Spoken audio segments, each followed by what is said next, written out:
Amid reports coming out of Bangladesh last week was the story of a 7-year-old boy who had hung himself. He's said to have become fascinated by the noose after seeing it over and over again on the television.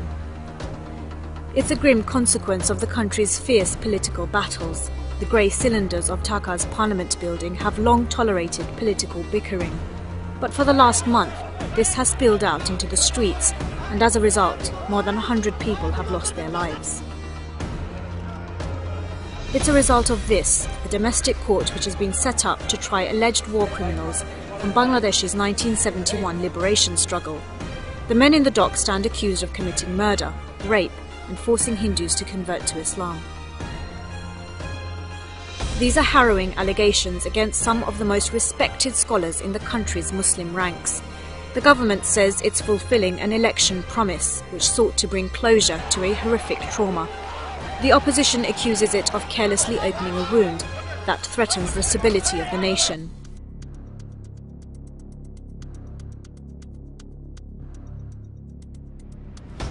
In our special report on Bangladesh tonight, we ask, are the defendants getting a fair trial? Is this really about delivering justice? Or is this courtroom an orchestrated chess game where the government gets to call all the moves and wipe out its enemies?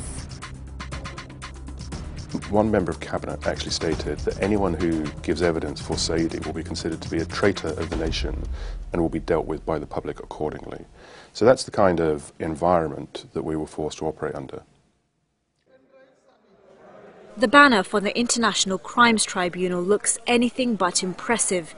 As if hastily put together, it stretches above an area where security men monitor entrance to the court. Critics say the tribunal itself has been set up in pretty much the same haphazard manner. Since its creation in 2010, it's been mired by accusations of political interference and sleaze, not the kind of justice you want from a court hearing some of the most historically significant cases. In 1971, the then East Pakistan fought a bloody independence struggle after accusing West Pakistan of centralizing power. In the 9 months of fighting, Bangladesh says 3 million of its people were killed and 200,000 women raped.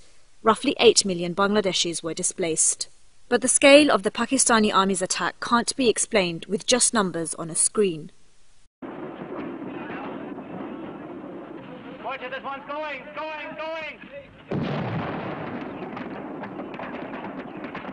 In the summer of 1971, India's then Prime Minister Indira Gandhi embarked on a campaign of what she described as personal diplomacy in Moscow and the European capitals. She told a British newspaper editor it was to prepare the ground for India's armed intervention. The strategy worked, and on December 16th, Bangladesh, with the help of India, celebrated independence.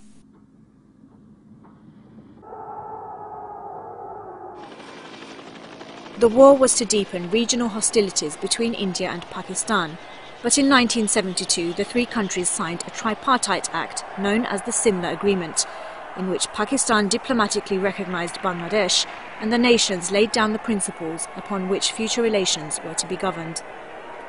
The Simla Accord made no mention of prisoners of war, but a 1974 supplementary agreement paved the way for repatriation. Subsequently, civilians captured in East Pakistan were released, and over 90,000 Pakistani military prisoners of war returned home. Among them 195 officers accused of war crimes or genocide. These men never stood trial.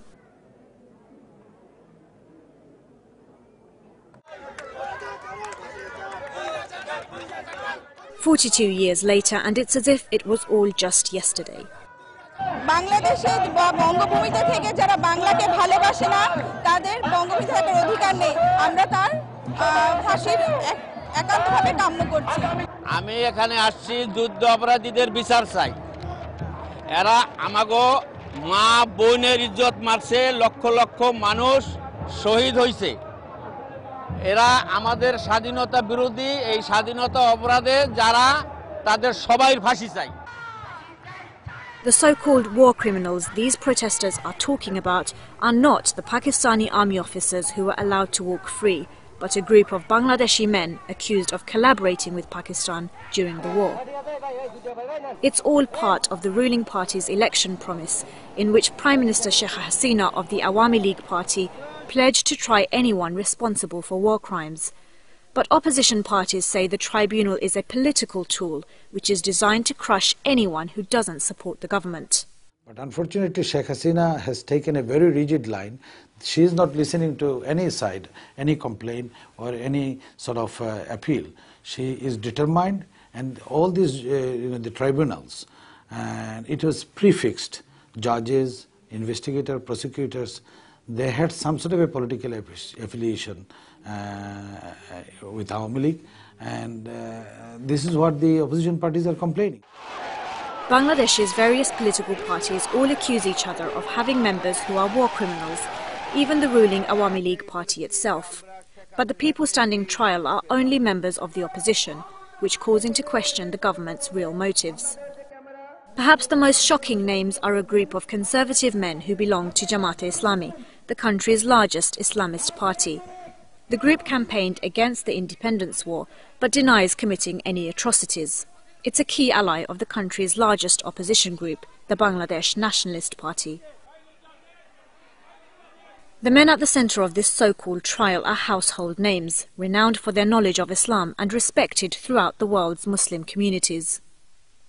They include Delwar Hussain Sayyidi, a 73-year-old scholar who joined the party in the late 70s and who's previously not been listed as a suspected war criminal. Prosecutors said Sayyidi was involved in the deaths of 3 people and that he'd led the Pakistani soldiers to kill dozens of others. They also accuse him of forcing 150 Hindus to convert to Islam. Sayyidi, who was a teacher at the time, denied all the accusations against him. Indeed, he's previously won 2 election victories in a largely Hindu area. Last month he was convicted and then sentenced to death. The decision sparked off protests across Bangladesh and beyond. He has been convicted to the highest as the death penalty, and the other out of 20, 8 charges have been proved without reasonable doubts. Sayyidi's case raises particular alarm for human rights campaigners who say the death penalty shouldn't be used in a case which hasn't been fair. One of the most concerning, for example, is the use of the death penalty. We oppose the death penalty in all circumstances because of its cruel and unjust nature. But even more so, when you have the death penalty, the fair trial has to be absolutely correct. And in the cases of the ICT, we've seen a few issues. Do you know what? I received a phone call only a few days ago from a leading member of the current governing party. And I asked him, is Delwar Hussain Sayyidi guilty of any crime? He said, no, we believe he is not. But in the interest of the Bangladeshi national, in the Bangladeshi national interest, we must hang 1 or 2 people to set examples. Earlier this year, the tribunal sentenced a former Jamaat leader called Abul Kalam Azad to death for crimes during the war. Several weeks later, and another Jamaat leader was sentenced to life in prison on similar charges. Abdul Qadir Mullah's life imprisonment would prove to be an inadequate judgment for the government, and it hastily changed legislation to allow the prosecution to appeal the sentence, this time calling for the death penalty. After, at least in one of the cases, a death penalty wasn't imposed, even after someone had been found guilty, the government has changed the law. So it's changed the law now to allow itself the right of appeal to have the death penalty. And this breaches one of the most fundamental rules of international justice, which is that you cannot have the law changed after the trial or after the event, especially on the death penalty. It's thought the government did this to appease a group of demonstrators who are calling for the Jamaat leaders to be hanged. They're being called the Shahbag protesters after the area they've occupied, and they're made up of young Bangladeshis. Many were not even born at the time of independence. Our movement is going on, and it will keep on going until our demand is fulfilled of the death sentence of all criminals. 6 other top party leaders are currently on trial, including the 90-year-old former leader and founder of Jamaat-e-Islami, Ghulam Azam. His son is a Manchester-based former sports journalist. Salman Al-Azami has fond memories of a father he says is consistent in good character and patriotic at the core. In 1971, he could have stayed silent, but he didn't because he was patriot. He didn't want the breakup of his own country. At that time, for him, Pakistan was his own country. So he was a patriot to let Pakistan stay as a united country. And now if Bangladesh, someone wants to break away from Bangladesh, what would someone do in Bangladesh? They would want to remain united Bangladesh. So that was his purpose at that time. Ghulam Azam stands accused of committing crimes against humanity at the ICT.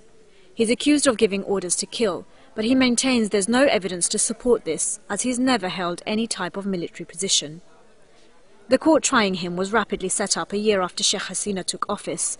The government says it's called the International Crimes Tribunal because it's international crimes that the court is hearing. Outside of that, there's nothing international about the setup of this tribunal. The government of Bangladesh has been widely criticized for keeping this an entirely domestic affair, with no international oversight whatsoever. Trial was Bangladeshi trial. Tribunal that was formed to try them was a Bangladeshi tribunal which will take account of local crimes as well as crimes that are known as international crimes, which is mass exodus caused by mass killing of people. It's an interesting concept, but it hasn't proved to be as straightforward as that. There's nothing to prevent a country from setting up an institution such as this. Many would say that they have an obligation to do this, and they should have done this 41 years ago. Unfortunately, that didn't happen. But there is nothing international about it. There is no involvement of the United Nations, there's no involvement of the international community, no funding, no assistance. It's a specialist tribunal that falls outside of the law. It doesn't fall within the usual judicial constitutional hierarchy of Bangladesh courts. It excludes domestic law. It only applies a specialist statute that was adopted in 1973, the position that we have always advocated. Before the trials really got started, I travelled to Dhaka in August 2011, and I was denied an entrance visa. I was held at the airport for 10 hours, and I was then deported and told very clearly not to return. Now, On what basis? On the basis that I was representing war criminals. That's what I was told. Anybody who is not a member of the court cannot appear as a lawyer in that court. I go back to 1969 when Bangabandhu Sheikh Mujibur Rahman was tried by Pakistan Army for sedition. We sent a lawyer, Sir Thomas Williams, QC MP, to Bangladesh to appear on behalf of him. He was not allowed. He was allowed to advise, and he did that while he was there.